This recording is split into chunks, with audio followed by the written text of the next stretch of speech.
मैं जब विश्वविद्यालय में था तो मेरे वाइस चांसलर को मैं मिलने गया। वो बहुत आधुनिक आदमी थे, सारे विश्व का भ्रमण किया था, कैम्ब्रिज और ऑक्सफोर्ड में भी पढ़ाया था, कैम्ब्रिज से ही डीलिट थे, तो बिल्कुल ही अत्याधुनिक थे। उन्होंने मेरी दाढ़ी मूछ देखी और मैं तो यूनिवर्सिटी में भी लुंगी पहनता था, एक बड़ा झब्बा, और खड़ा हूं कि आधा मील से लोगों को पता चल जाए कि मैं आ रहा हूं, तो लोग सावधान हो जाएं कि बाबा जी आ रहे हैं। जिनको डरना हो डर जाएं, जिनको भागना हो भाग जाएं, जिनको जो भी इंतजाम करना हो कर ले। मैं गया था उनसे कि मुझे स्कॉलरशिप चाहिए। उन्होंने कहा कि स्कॉलरशिप तो पीछे हम बात करेंगे, पहले मैं ये पूछना चाहता हूं कि तुमने बाल और दाढ़ी क्यों बढ़ाए। मेरे विभाग के दो जो अध्यक्ष थे, मेरे जो प्रोफेसर थे, मुझे बहुत प्रेम करते थे, जो मेरे साथ गए थे मेरी सिफारिश के लिए कि मुझे निश्चित ही स्कॉलरशिप मिलनी चाहिए। तो वो मुझे समझा के ले गए थे कि देखो किसी विवाद में नहीं पड़ना। रास्ते भर मुझे समझाते रहे थे, देखो मैं तुमसे फिर कहता हूं। दरवाजे के बाहर भी उन्होंने मुझसे कहा, देखो मैं तुमसे फिर कहता हूं, बात विवाद नहीं करना, अपने को स्कॉलरशिप लेने से मतलब है, और स्कॉलरशिप तुम्हें मिल जाएगी। मैंने उनसे बात की है, वो राजी है, कोई अड़चन नहीं है। लेकिन तुमने अगर कोई बात विवाद खड़ा कर लिया तो मुश्किल खड़ी हो जाएगी। तुम जैसे मुझसे बात विवाद करते हो उनसे मत करना। मैं सुनता रहा, मैंने कहा कि जब उनसे नहीं करना तो तुमसे भी नहीं कर रहा हूं।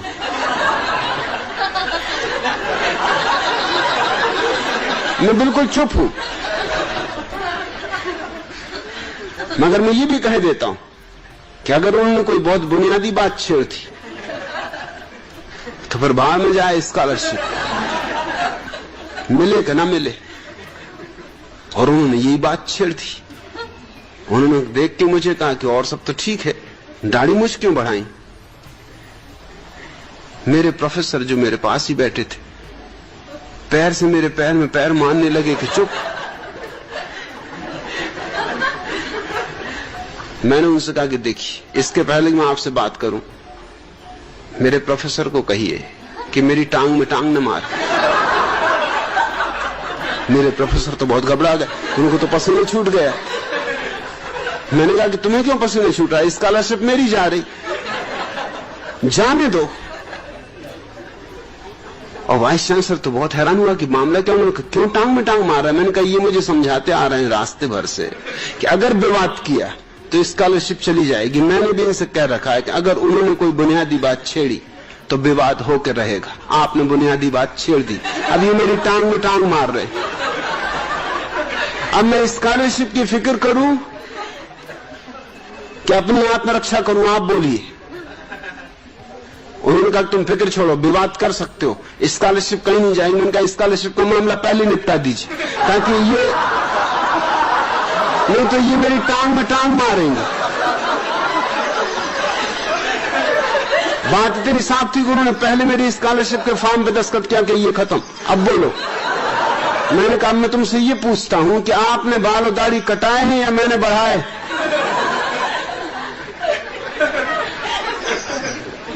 ये तो अपने आप बढ़े, आपने कटाए क्यों। उन्होंने कहा ये बात ठीक है कि कटाए तो मैं नहीं।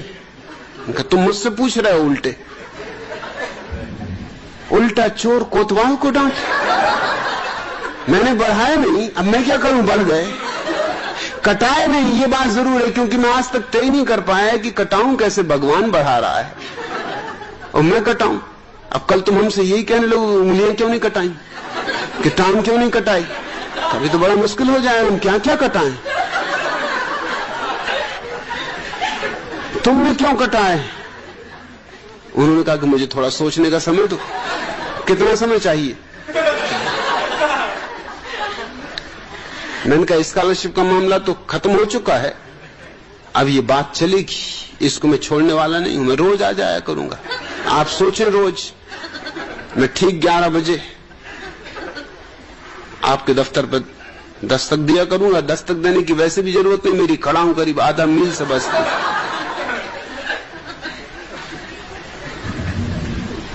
मैं रोज वहां जाने लगा। वो मुझे देखते ही से कहते कि भाई अभी नहीं सोच पाया। चौथे दिन मुझसे बोले कि तुम मुझे सोने दोगे कि नहीं। रात भर मैं करवटें बदलता हूं, सोचता हूं कि क्या जवाब देना। कटाए तो मैं नहीं है, ये बात तो सच है, कसूर मेरा ही है, जो कुछ भी भूल चूक है मेरी, पूछा भी मैं नहीं। मैंने उनसे पूछा कि थोड़ा सोचो तो, अगर कोई स्त्री दाढ़ी मूछ बढ़ा ले तो उसको तुम क्या कहोगे? कहे उसको हम पागल कहेंगे। तो मैंने कहा कोई पुरुष दाढ़ी मूछ कटा ले उसको तुम क्या कहोगे? स्त्री बेचारी पागल, क्योंकि दाढ़ी मूछ बढ़ा ली। मैं उनसे पूछा कि अगर स्त्री दाढ़ी मूछ बढ़ा ले उससे कोई विवाह करेगा? कभी मुश्किल है उससे कोई विवाह करे। आप विवाह करोगे? मैं तो कभी नहीं करूंगा, दाढ़ी मूछ वाली स्त्री से कौन विवाह करे? तो मैंने कहा कि और जिस स्त्री ने आपसे विवाह किया है उसे चुल्लू भर पानी में डूब के मर जाना चाहिए। उसने दाढ़ी मूछ रहित पुरुष से विवाह कर लिया। ये क्या अन्याय है, ये कैसा मापदंड है? दोहरे मापदंड चल रहे हैं। 5वें दिन उन्होंने मुझसे कहा मैं हाथ जोड़ता हूं। प्रश्न तो मुझे और भी पूछने थे, मैं मतलब खड़ाऊ के संबंध में और ये चोगा और ये लुंगी, मगर मैं कुछ नहीं पूछता भैया, मुझे पूछने नहीं प्रश्न, मैं हार गया। मैं अपने प्रश्न वापस लेता हूं। और अब मैं समझा कि तुम्हारा प्रोफेसर क्यों तुम्हारे पैर में टांग मार रहा था। अरे वो मेरी टांग में टांग मारता तो ठीक था, उसे मुझे सावधान करना था, तुम्हें क्या सावधान करना?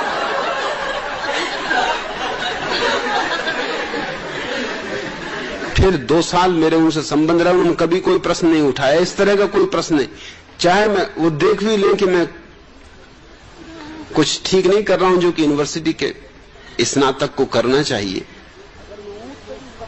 मगर अगर मैं ऊंट पे भी सवार होकर पहुंच जाता तो भी मुझसे नहीं पूछ सकते थे तो ऊंट पे सवार क्यों, क्योंकि पता नहीं इसमें से क्या मामला निकले, फिर पीछे झंझट खड़ी हो। श्वेत कल्प में उनका जन्म हुआ। पार्वती के स्नान करने और मैल से पुतला बनाकर शक्ति का संचार करने की कथा जगत प्रसिद्ध है। भगवान शिव ने गणेश के रोकने पर संदेश से ग्रस्त होकर गणेश की गर्दन काट दी। पार्वती के विलाप करने पर शिव ने अपने गणों से कहकर दूसरी गर्दन मंगवाई। वे एक नवजात हाथी को मारकर उसकी गर्दन ले आए। यह कथा कहती है शिवजी ने उन्हें पुनः प्राणदान दिया, वे पुनरुज्जीवित हो गए। भगवान शिवजी ने दूसरे की हत्या करवाना क्यों पसंद किया? क्यों नहीं उसी कटी हुई गर्दन को गणेश के धड़ से जोड़ दिया?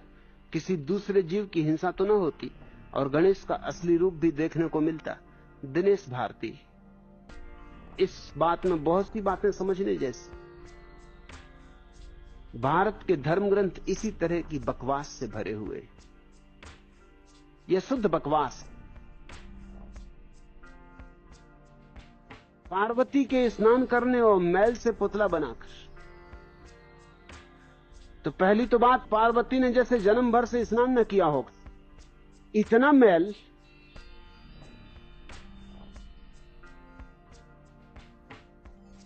तो उससे एक पुतला बन जाए। जरा पार्वती की हालत तो देखो,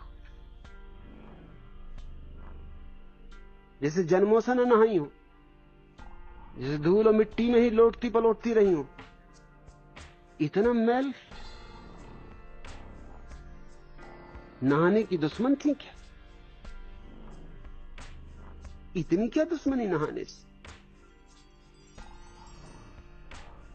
और कहीं मैल के पुतलों से जीवन पैदा होता है। क्या बचकानी बात है, मगर अद्भुत है हमारा देश।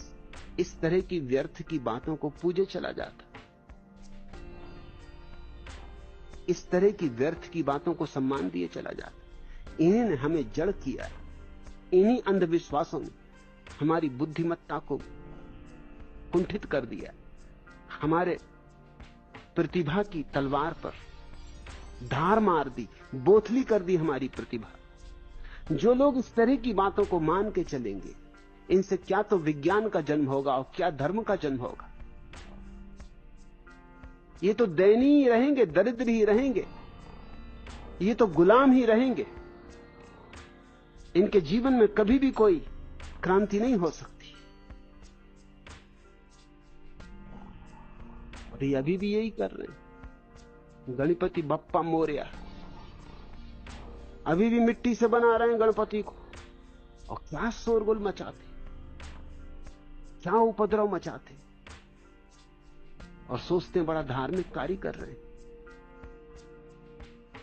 ये हमारी मूढ़ताओं के प्रदर्शन है।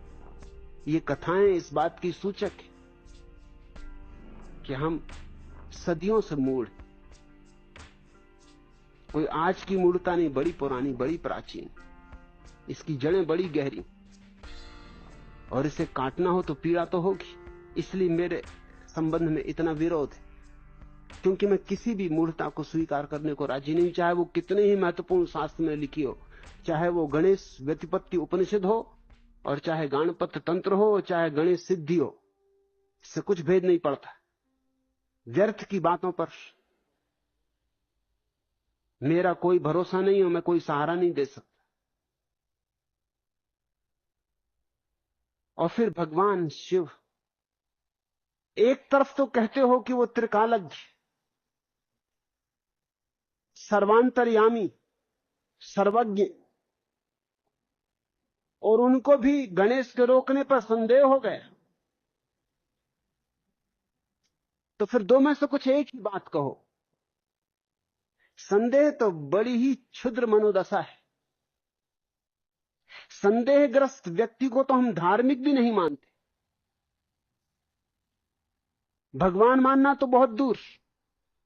धार्मिक से तो अपेक्षा है श्रद्धा की, और तुम्हारा भगवान तक संदेह करता है।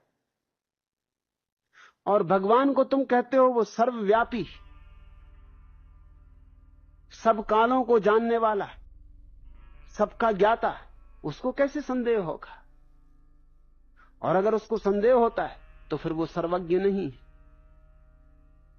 क्या संदेह की बात थी? उनको पता ही होना था कि पार्वती ने अपने शरीर से मैल निकाल के पुतला बना लिया, और उसी में प्राण फूंक दिए। इसमें गणेश को मारने की क्या जरूरत? संदेह ही बता रहा कि तुम्हारे देवी देवता भी तुम्हारे आदमियों से बहुत भिन्न नहीं। वही ईर्षा, वही संदेह, वही पति पत्नी की कलह। सब पतियों को अपनी पत्नियों पर संदेह होगा ही, क्योंकि प्रेम तो है नहीं, इसलिए संदेह। और सब पत्नियों को अपने पतियों पर संदेह, क्योंकि प्रेम तो है नहीं, इसलिए डर, इसलिए भय। जरा सी देर हो जाए पति को दफ्तर से लौटने में कि बस पत्नी को संदेह शुरू हो जाता है कि पता नहीं किस स्त्री के साथ चला गया, पता नहीं क्या कर रहा है, पता नहीं कहां है। फौरन फोन करने लगती, इंतजाम करने लगती, पता लगाने लगती। पति भी जरा ही देर से घर लौटे कि उसको रास्ते में इंतजाम कर लेना पड़ता है कि क्या उत्तर दूंगा, क्योंकि प्रश्न तो तैयार होंगे। दरवाजा खोलते से पत्नी टूट पड़ने वाली, कितनी देर कहां रहे।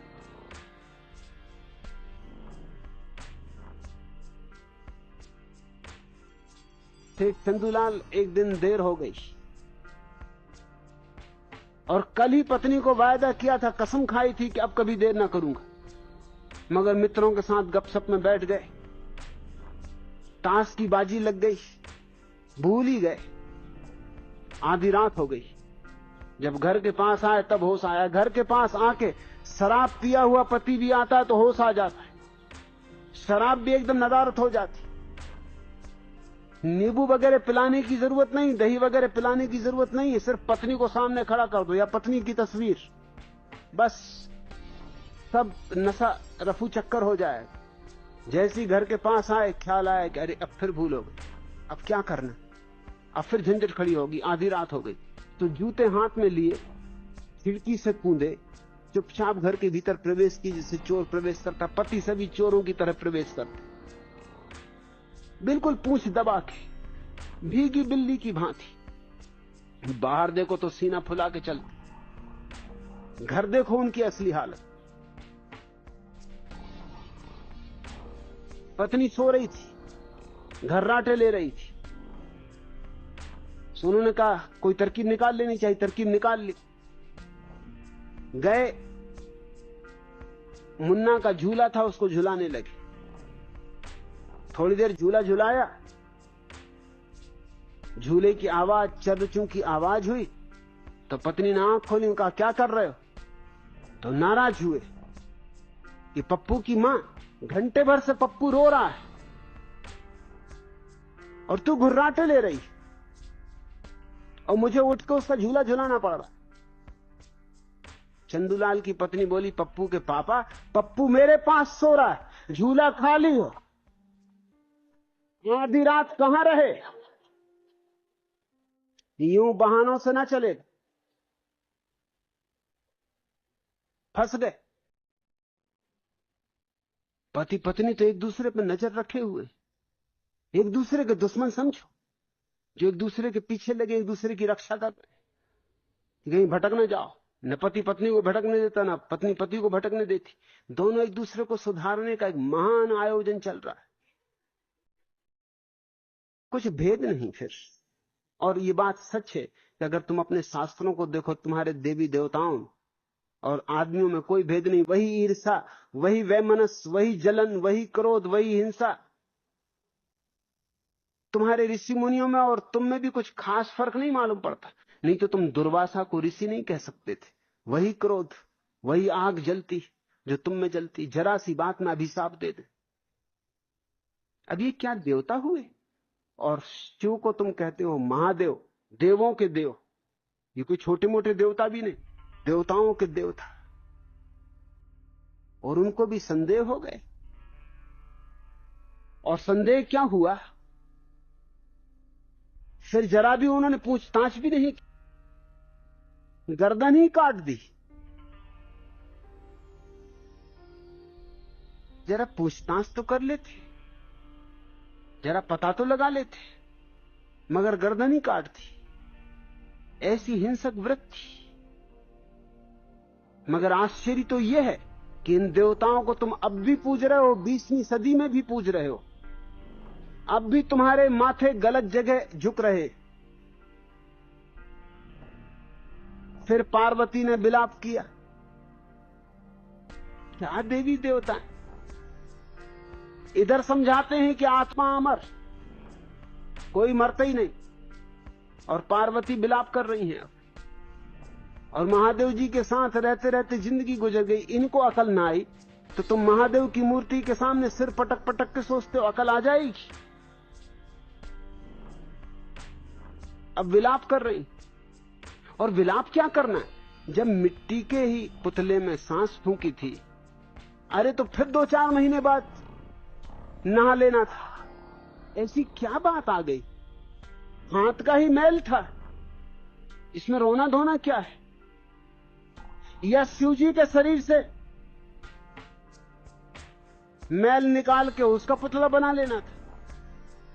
और जब पार्वती को मैल के पुतले में प्राण फूंकना आता है, तो पार्वती को गणेश की गर्दन जोड़ना नहीं आया। इनमें तुम विरोधाभास देखो, और तब तुम पाओगे तुम कैसी बचकानी कहानियों में उलझे रहे हो। और फिर पार्वती के विलाप ने रास्ते पे ला दिया उनको, जैसे सभी पत्नियों का विलाप पतियों को रास्ते पे ला देता। पत्नियों के पास एक ही तरकीब बची कि बस रो, जोर जोर से रो कि मोहल्ले वाले सुन ले। पति कहने लगता है कि शांत हो भाई,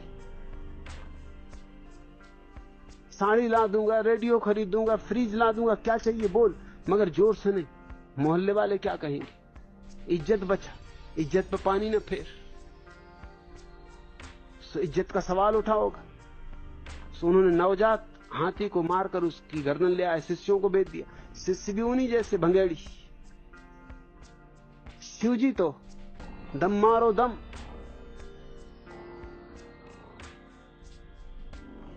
शिव जी तो भंगेड़ियों के देवता हैं, गंजेड़ियों के देवता हैं। अब शिष्य भी क्या गांजा भांग पिए बैठे होंगे? आखिर जैसे गुरु होंगे वैसे शिष्य होंगे ना।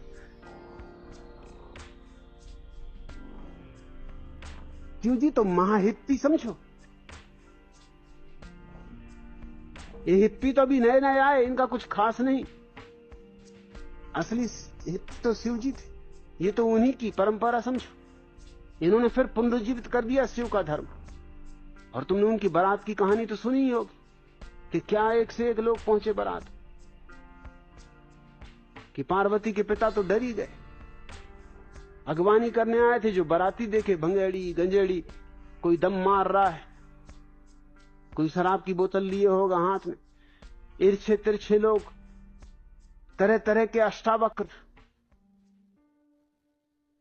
उनको देख के वो घबरा गए कि ये मैं किसके चक्कर में पड़ गया, ये मेरी लड़की किसके हाथ पड़ी जा रही, ये कहां का हजूम आ गया है।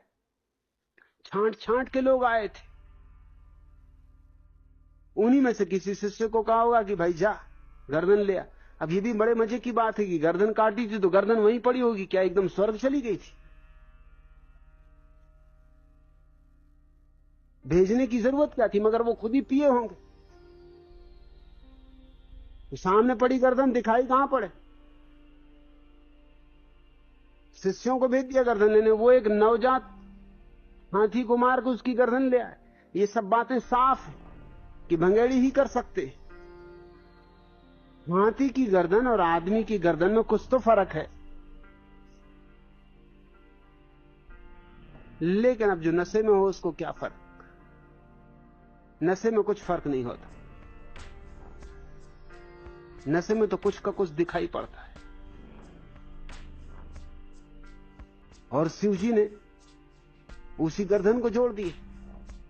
उनको भी ना दिखाई पड़ा कि गर्दन किसकी है।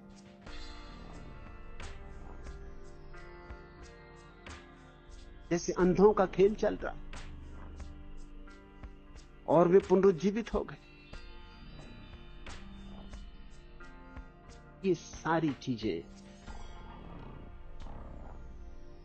उस समय के लिए शायद ठीक रही होंगी जब आदमी का बिल्कुल बचपना था, जब आदमी को कुछ होश न था। आज इस 20वीं सदी में गणेश की पूजा देखकर हैरानी होती, शिव के मंदिर बनते देखकर हैरानी होती, शिव के और गणेश के भक्तों को देखकर अचंभा होता। क्या पागलपन, कैसी विक्षिप्तता है। और ये कथा कहती वह श्वेत कल्प था और ये अंधकार युग, वह था आलोक का युग, सतयुग, स्वर्ण युग, और अब है ये कलयुग, अंधकार का युग, तमस का युग। लोग तामसी हो गए। बात उल्टी है। वो युग अंधकार का युग रहा होगा जब इस तरह की मूर्ताएं धर्म के नाम पर चलती रही और लोग इनको मानते रहे। आज पहली दफा मनुष्य जाति थोड़ी प्रौढ़ होनी शुरू, थोड़ी। इस प्रौढ़ता से बड़ी संभावना है, इससे पुराना धर्म तो जाएगा।